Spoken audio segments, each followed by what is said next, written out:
గ్రామీణ ప్రాంతాల్లో ప్రభుత్వ పాఠశాలపై ప్రైవేటు స్కూళ్ల ప్రభావం రోజురోజుకి పెరుగుతోంది. ఫలితంగా కొన్ని గ్రామాల్లో ప్రభుత్వ బడుల్లో ఉపాధ్యాయులు ఉన్న విద్యార్థులు కనిపించని పరిస్థితులు నెలకొన్నాయి. అయితే ఇలాంటి పరిస్థితి తమ గ్రామ ప్రభుత్వ పాఠశాలకు రాకూడదని సంకల్పించిన ఓ గ్రామ సర్పంచ్ వినూత్న నిర్ణయం తీసుకున్నారు.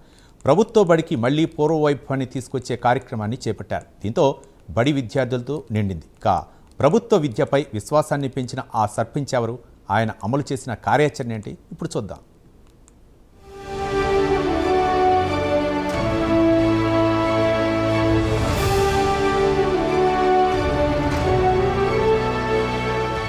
ఇది మహబూబ్ నగర్ జిల్లా నవాబుపేట మండలం రుద్రారం గ్రామంలోని మండల పరిషత్ స్కూల్.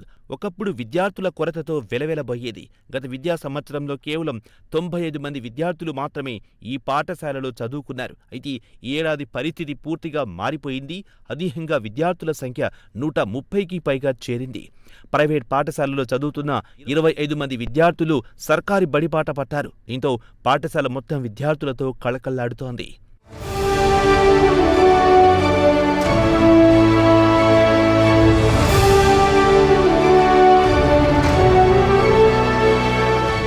అయితే ఈ మార్పు వెనుక నిలిచింది గ్రామ సర్పంచ్ కావలి రవీందర్. ఆయన తీసుకున్న వినూత్న నిర్ణయం స్థానిక ప్రభుత్వ పాఠశాలలో విద్యార్థుల స్ట్రెంత్ పెంచింది.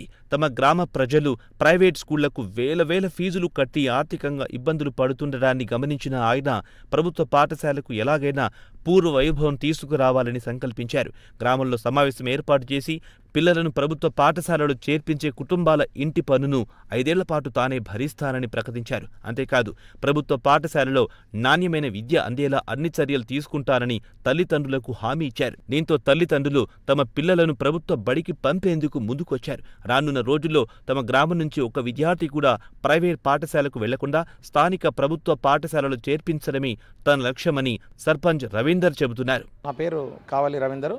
నేను రుద్రారం గ్రామ సర్పంచ్ని. మా గ్రామంలో ప్రాథమిక ఉన్నత పాఠశాల అంటే 8th క్లాస్ వరకు ఉంది. చాలా రోజుల నుంచి స్కూల్లో గవర్నమెంట్ స్కూల్లో బంద్ చేసి ప్రైవేట్కు పంపిస్తున్నారు. అట్లా చాలా మీటింగ్లో కూడా చెప్పినాము. సర్పంచ్ కాకముందు కూడా మేము ప్రతి మీటింగ్ అటెండ్ అయ్యేవాడిని. సర్పంచ్ అయిన తర్వాత ఏం చేయాలని ఆలోచన చేసి ప్రైవేట్ ఎట్టి పరిస్థితుల్లో ప్రైవేట్ స్కూల్కు పంపించొద్దు. ఎందుకంటే వాళ్ళు ఫీజులు కట్టలేక చాలా ఇబ్బందులు పడుతున్నారు. వాళ్ళు ఒక ప్రెస్టేజ్గా పంపిస్తారు తప్ప ఇక్కడ చదువులే కాదు. నా సొంతంగా గవర్నమెంట్ స్కూల్కి ఎవరినైతే పంపిస్తారో వాళ్ళ ఇంటి ట్యాక్స్ పూర్తిగా నేనున్న 5 సంవత్సరాలు నేనే భరిస్తానని చెప్పి ఒక ప్రకటన చేయడం వల్ల ప్రజలు చాలామంది మారి ప్రైవేట్ బంద్ చేసి ఇవి గవర్నమెంట్ స్కూల్లో జాయిన్ చేశారు.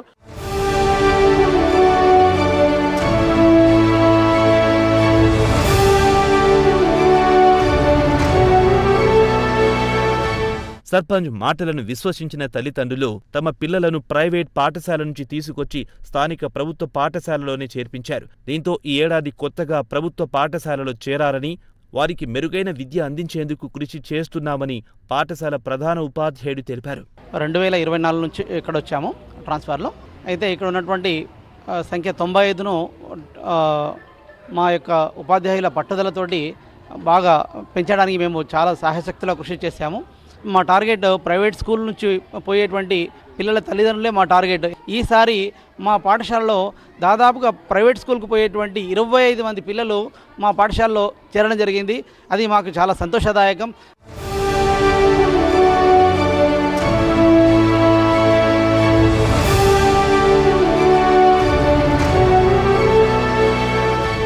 పిల్లలను ప్రైవేట్ పాఠశాలల్లో చదివించేందుకు అప్పులు కూడా చేసిన సందర్భాలు ఉన్నాయని గ్రామస్తులు చెబుతున్నారు. అయితే సర్పంచ్ ఇచ్చిన హామీలు ప్రభుత్వ పాఠశాలలో మెరుగైన విద్య అందిస్తామని భరోసాతో తమ పిల్లలను ప్రభుత్వ పాఠశాలలో చేర్పించినట్టు విద్యార్థుల తల్లిదండ్రులు చెబుతున్నారు.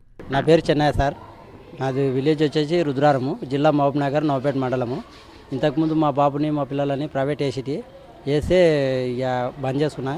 ఇక ఫీజులు ఎక్కువవుతున్నాయటనని చెప్పేసి బంద్ చేసుకొని ఇక గవర్నమెంట్లో చేరినా. మా సర్పంచ్ కూడా ఇంటికి వచ్చి గవర్నమెంట్ లేరా నేను చెప్తా సార్ వాళ్ళకు అది అటనని చెప్పి సరే అటనని చెప్పేసిన. ఇంటికి 2-3 సార్లు వచ్చిండు సర్పంచ్ కూడా.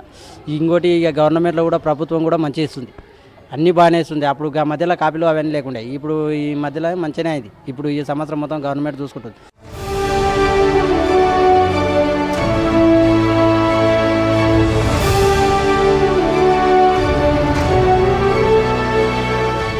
ఇలా గ్రామ సర్పంచులు, ప్రజాప్రతినిధులు తీసుకుంటున్న వినూత్న నిర్ణయాలతో ప్రభుత్వ పాఠశాలల్లో విద్యార్థుల చేరికలు గణనీయంగా పెరుగుతున్నాయి. విద్యారంగంలో వెనుకబాటుగా భావించే ఉమ్మడి పాలమూరు జిల్లాలో ప్రభుత్వ విద్యాభివృద్ధికి స్థానిక ప్రజాప్రతినిధులు ముందుకు రావడం శుభ పరిణామంగా స్థానికులు అభిప్రాయపడుతున్నారు.